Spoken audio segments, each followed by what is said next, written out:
In this video, I'm going to talk about architecture. Why architecture? Because, first of all, I think it's highly important, and I love talking about architecture. When I first got into iOS development a couple years ago, I landed on a couple of projects with some experienced developers, and I noticed a severe lack of any sort of architecture in these applications.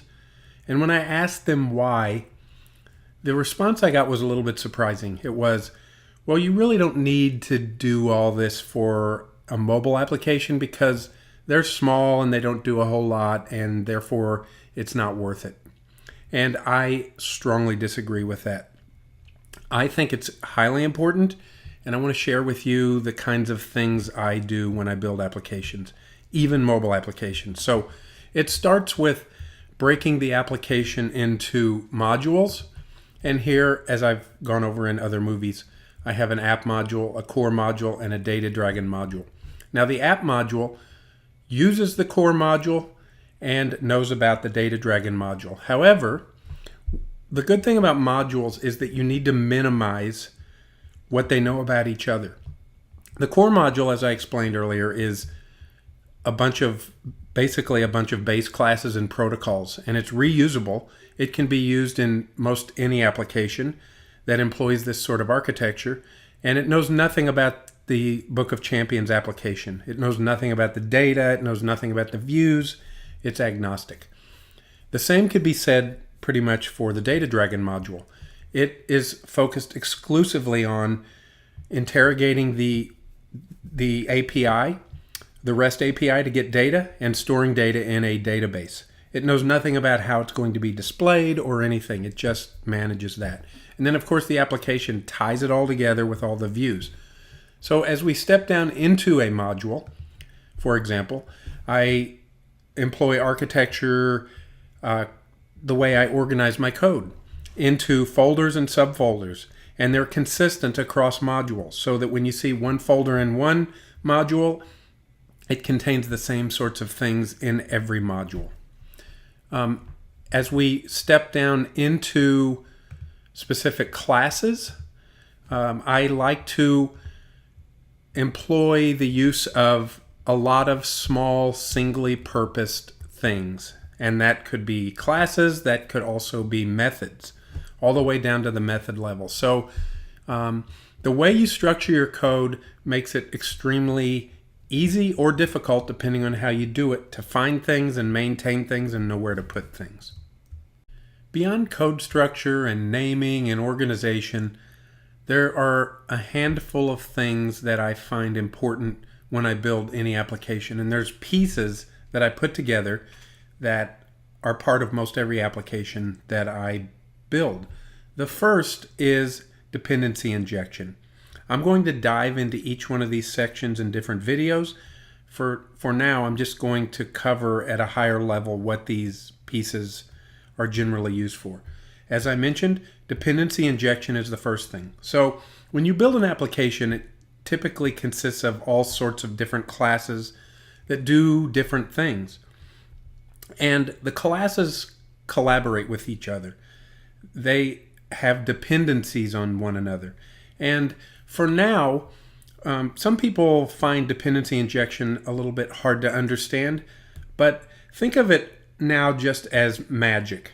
And I'll go into more detail later, but when you build a class, you know that you must collaborate with one or more other classes.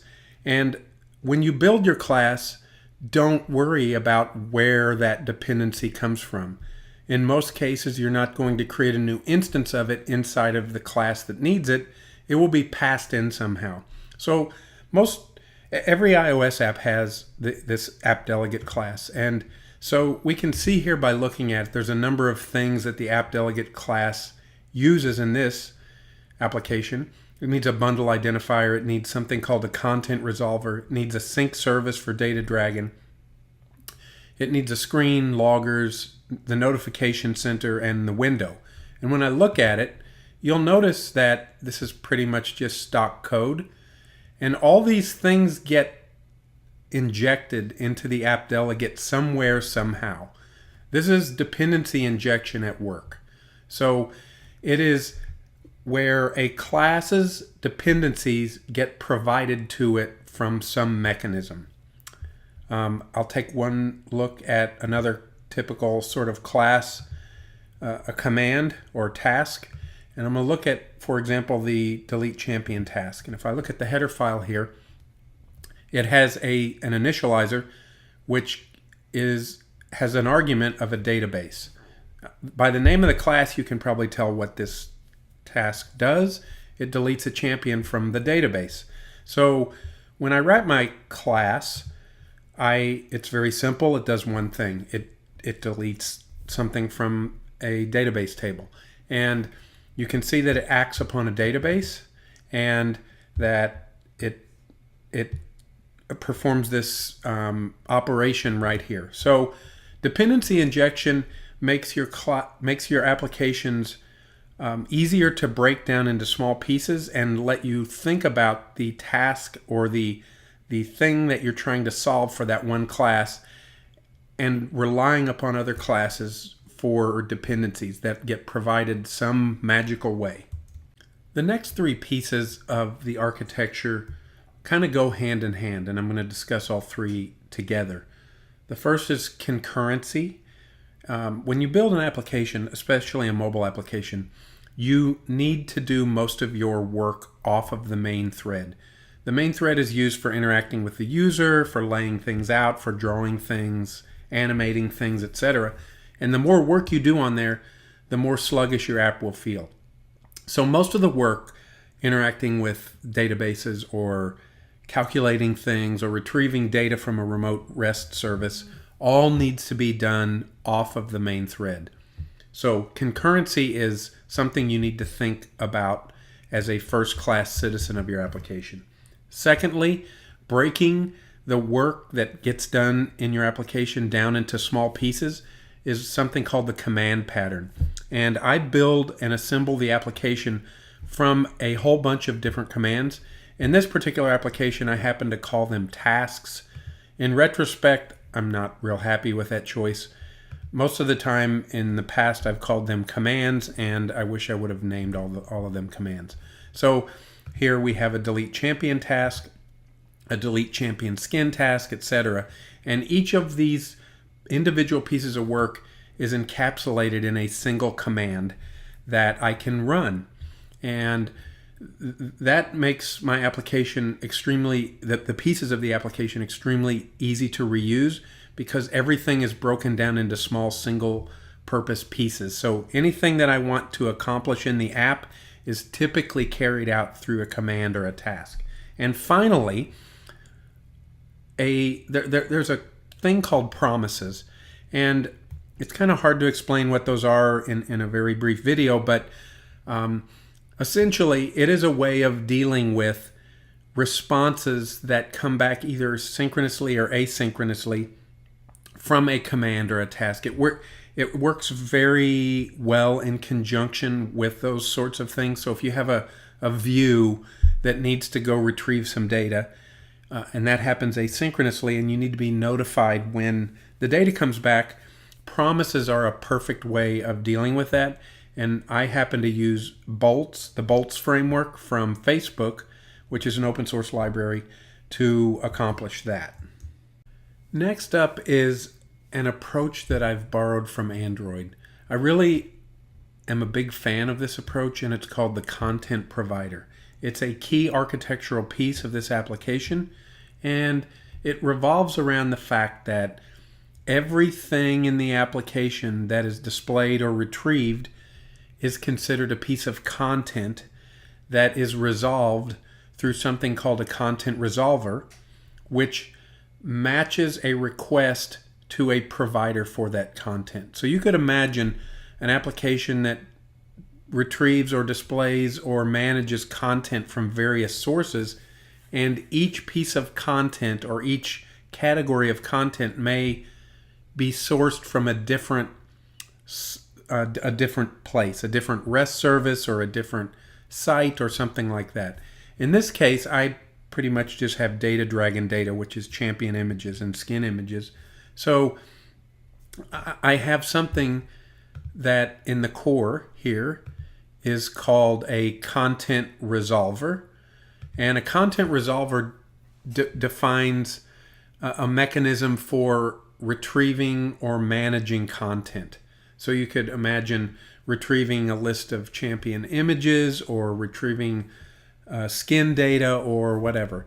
It also provides an API for managing that, updating, inserting, deleting. And in addition to that, there's something called a content provider, which is unique to the content being provided to the application. So I have a protocol here which defines a very simple interface, which is called a CRUD interface: create, read, update, and delete. And this pretty much matches what you might see in Android, but this is an iOS implementation of it that I wrote. So every piece of content that's provided in an application is resolved through a content resolver that actually uses a concrete implementation of a content provider to retrieve or manage that content. The last piece of the architectural puzzle here is something that I generally like to make part of every application, and that is unit tests. I'm a big fan of unit tests. Yes, it takes time to write them. Yes, they can be complicated, but generally they pay off when I make changes and I can catch things that I might not have caught otherwise. Recently, I started writing my unit tests in what's called a BDD style, where you describe the sort of behavior in a test that you want it to verify. And I use something called Kiwi, primarily because my favorite IDE for Objective-C and Swift, which is called AppCode, integrates nicely with Kiwi. And we'll take a look here at, this might be a little bit overwhelming when you look at it because the tests can be quite large. But if you just look here at my test, well, this one's not too bad. So you can kind of read, and I'll show you this in AppCode in another video, but this particular test tests the clear local data dragon data task, and it's called a spec. So that's the name of the class. And so you kind of can read what goes on here. So I'm saying with a clear local data dragon task or command, when I execute the task here, it clears the shared disk cache. And these are the things that I want to verify that it does. It deletes the Data Dragon Realm data. It deletes the Data Dragon Champion data. It deletes the Data Dragon Champion Skin data, and it returns a promise. So I can literally sit down and write out a spec without any test code of how I want this test to behave, and I can make these all pending, and I can actually reason about what my test should accomplish. And then, one by one, I can go in and write them. And as I mentioned earlier, I'm going to go into each one of these architectural pieces in future videos, but those are the 6 pieces of the architecture that I'm a big fan of, and I'll review those real quick. In summary, we have dependency injection, we have concurrency, the command pattern, the use of promises, content provider, and unit testing.